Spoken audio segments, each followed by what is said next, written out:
conducted an extraordinary military operation in the capital of Venezuela.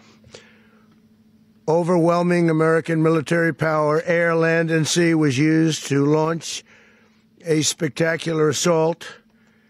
And it was an assault like people have not seen since World War II.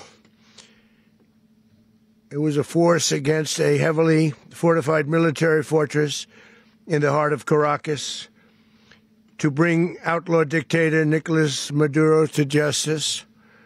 This was one of the most stunning, effective, and powerful displays of American military might and competence in American history.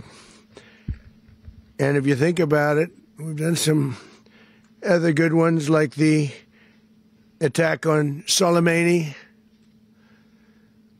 the attack on al-Baghdadi, and the obliteration and decimation of the Iran nuclear sites just recently in an operation known as Midnight Hammer. All perfectly executed and done. No nation in the world could achieve what America achieved yesterday, or frankly, in just a short period of time. All Venezuelan military capacities were rendered powerless as the men and women of our military, working with U.S. law enforcement, successfully captured Maduro in the dead of night. It was dark. The lights of Caracas were largely turned off due to a certain expertise that we have. It was dark, and it was deadly. But captured along with his wife, Celia Flores, both of whom now face American justice. Maduro and Flores have been indicted in the Southern District of New York, it's Jay Clayton, for their campaign of deadly narco-terrorism against the United States and its citizens. I want to thank the men and women of our military who achieved such an extraordinary success overnight with breathtaking speed, power, precision, and competence. You rarely see anything like it. You've seen some raids in this country that didn't go so well. They were an embarrassment. If you look back to Afghanistan, or if you look back to the Jimmy Carter days, they were different days. We're a respected country again, like never before. These highly trained warriors, operating in collaboration with U.S. law enforcement, caught them in a very ready position. They were waiting for us. They knew we had many ships out in the sea, just sort of waiting. They knew we were coming. So they were in a ready, what's called a ready position.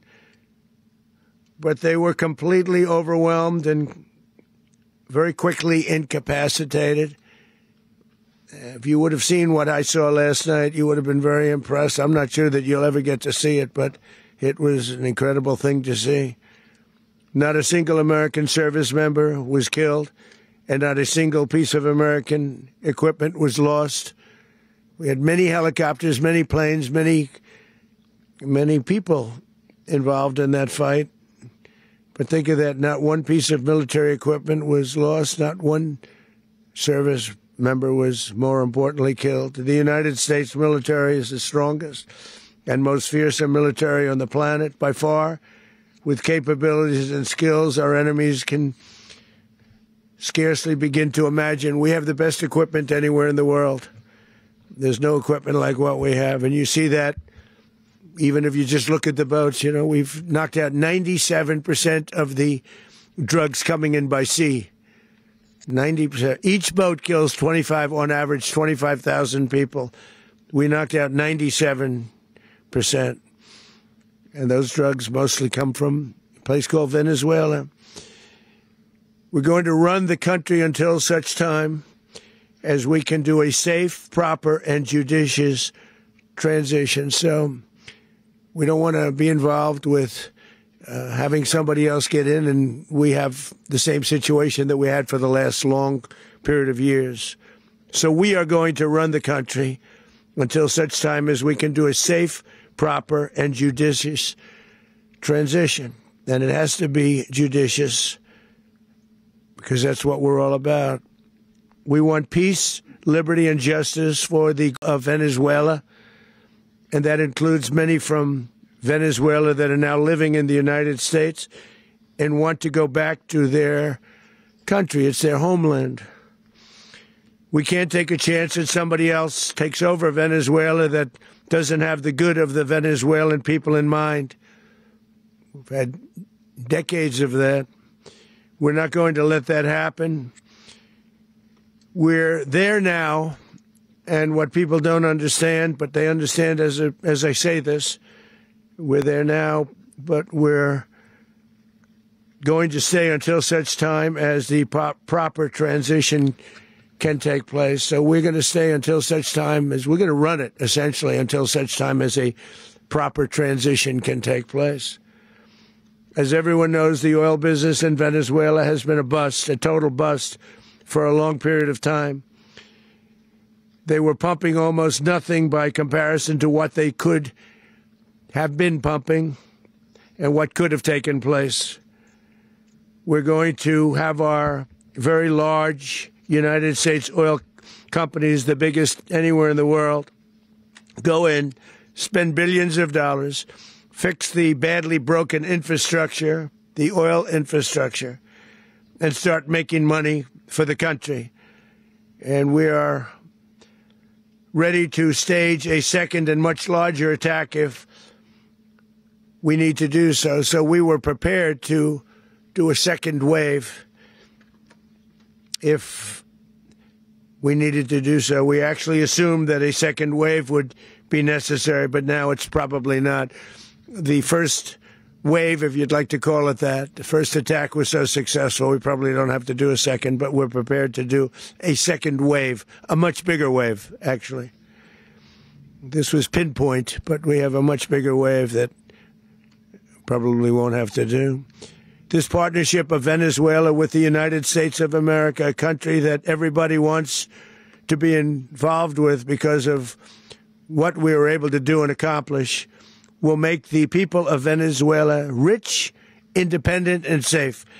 And it will also make the many, many people from Venezuela that are living in the United States extremely happy. They suffered. They suffered. So much was taken from them. They're not going to suffer anymore. The illegitimate dictator Maduro was the kingpin of a vast criminal network responsible for trafficking colossal amounts of deadly and illicit drugs into the United States. As alleged in the indictment, he personally oversaw the vicious cartel known as Cartel de las Solas, which flooded our nation with lethal poison, responsible for the deaths of countless Americans, the many, many Americans. Hundreds of thousands over the years of Americans died because of him. Maduro and his wife will soon face the full might of American justice and stand trial on American soil. Right now, they're on a ship they'll be heading to, ultimately, New York. And then a decision will be made, I assume, between New York and Miami or Florida. But we have people where the overwhelming evidence of their crimes will be presented in a court of law. And I've seen it. I've seen what we have. It's both horrible and breathtaking that something like this could have been allowed to take place.